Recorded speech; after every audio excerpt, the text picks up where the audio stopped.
All right. Chapter 2 Teachings of Elidor 1. I am a prophet of the written word, a man with many books of wisdom who comes to you in the name of the Supreme Spirit.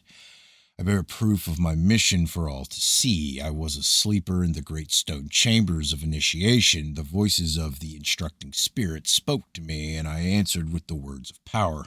Prepared myself by the dread rites, and I became worthy to be called an inheritor of the ancient wisdom.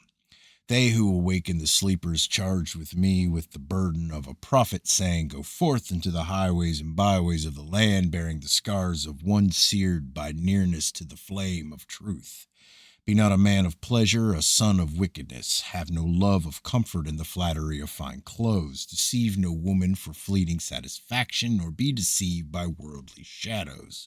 Here you have seen with the eyes of reality and know the true nature of earthly things. Are they not shadowy forms without substance, in which no trust can be placed?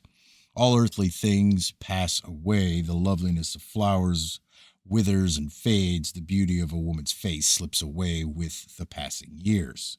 The voice of an instructing spirit continued, Go forth, shaker of those who slumber in spirit. Go, stir up the minds of men, crying, Awake, bestir yourselves within the prisons where you are doomed to decay. Cast off the fetters of worldliness and uncover the eyes of the soul spirit. Go, gather the sincere seekers and reveal to them a little light. Guide them through the bewitching fairyland of earthly illusion, so they leave it to enter the daylight of truth and not the darkness of death. Deliver them from the delusions generated in dense bodies. Hearing these things, I said, Whom I to be a prophet to men. My soul spirit, having bathed in the lakes of light, can never again be happy imprisoned within a daily decaying body. The voice of an instructing spirit came to me. Be comforted, my son, by the knowledge of truth. The word as it is we cannot change, for this is the task of men. Go, submit yourself to life, the harsh taskmaker. The harsh taskmaster and gentle savior. Your own good works are not yet sufficient to pay the cost of entry into the place of light. I ask in sorrow, Am I then a man of small righteous credit? And the voice of instructing spirit replied, Where is the righteous man who is blameless? All men are prone to err, for it is the father of courage and resolution. You have been found reliable in testing and fit for the covenant of prophecy. I speak with the words of the instructing spirits, and I am their mouthpiece to men on earth. They charge me with the burden of prophet. He is one whose soul spirit is a communicating link with the divine inspirational source. He is one to deliver a message to the world. He is the teacher allocated for the times to teach a particular religious truth. His courage must be tempted with gentleness, and whatever fate decrees, he must always rise above it. He will become an attraction for tribulation, overwhelmed with troubles, rejected and mocked. Then they said to me in the comfortless darkness illuminated only by the spirit glow, You will be a physician dispensing a bitter drought. The message you bear will not strike men's ears like a charming love song. The words will not fall pleasantly like notes from a well-played harp. Pleasant things are fleeting and stir the hearts of men for only a brief moment. Entertaining things are soon forgotten, and amusing things leave no mark. Your tongue will be a sting, and your mouth a fiery furnace. Men will hear your words, but they will not penetrate to many hearts. Your hearers will say, We are much moved and our hearts charged with godliness, but these are words of wind, and their hearts will still follow the ungodly inclinations of their desires.